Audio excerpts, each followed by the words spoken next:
We've seen for a while now how weak the West has become, how strong its enemies. Except, of course, two leaders of the West are strong and are now confounding those enemies of the West, Benjamin Netanyahu and Donald Trump.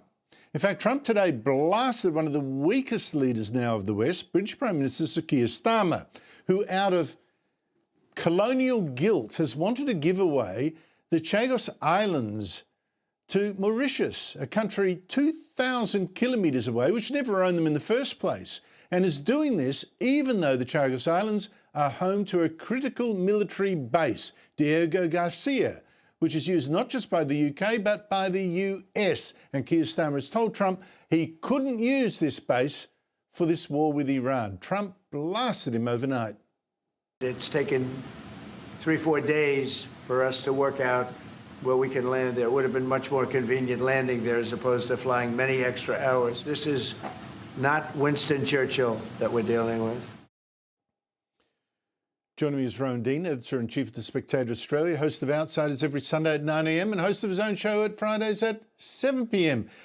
Rowan, this is not Winston Churchill that we're dealing with. That's criticism of an English Prime Minister that is so devastating it's all over the British papers. What do you make of this? Well, not surprising, is it, Andrew? I mean, it is the ultimate insult. Not Winston Churchill. He could easily have said not Maggie Thatcher. He could probably have said a few others. Yes. Probably applies to several British Prime Ministers of recent years. But Keir Starmer is definitely the absolute worst, weakest, most pathetic Prime Minister that the UK has ever had.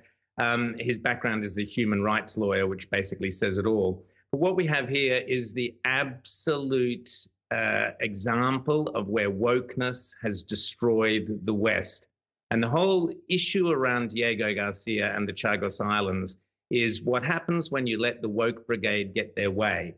Diego Garcia is regarded as the unsinkable aircraft carrier for where it is positioned for US and UK forces. It gives them extraordinary strategic advantage, equidistant between the Middle East, Asia, and so on. So it's been invaluable in all the previous incursions into the Middle East that certainly the Americans have had to fight or chose to fight.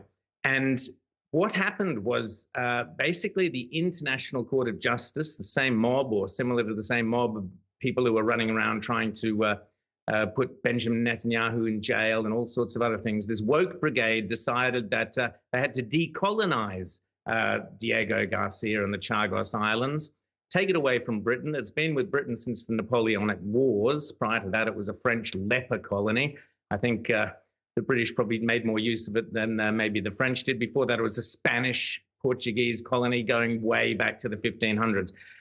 So it has been colonized for 500 years or so. You may as well start trying to decolonize the Islamic world, for instance, or decolonize parts of where China has moved. But no, the woke brigade decided we're going to decolonize Chagos and the Diego Garcia, give it to Mauritius, as you said, which is nowhere near the place and has never had it. And this is all done to satisfy the woke human rights judges. And of course, Keir Starmer is an ex-human rights judge. So he gave the whole thing away. Not only that, he then offered to lease it back for billions of dollars from Mauritius, who couldn't believe their luck. They said, yeah, great, okay, we'll take it. And yeah, sure, you can lease it back for billions of dollars. Donald Trump, much to my astonishment, Andrew, right at the beginning of his second term, kind of went, oh, yeah, okay, whatever. Sounds like you got a good lease stitched up, 140-year lease. Presumably, he was basically told by the Brits that, don't worry, it's all perfectly safe, nothing, what could possibly go wrong? And then he realized soon afterwards that with Keir Starmer in control, anything and everything can possibly go wrong. And Andrew, it's an absolute tragedy. Well, the first test, Rowan. Absolutely. The first test that's gone wrong with this war, he can't even land his planes there. I mean, really, I just can't believe it. I don't know that this deal's going to go through after this.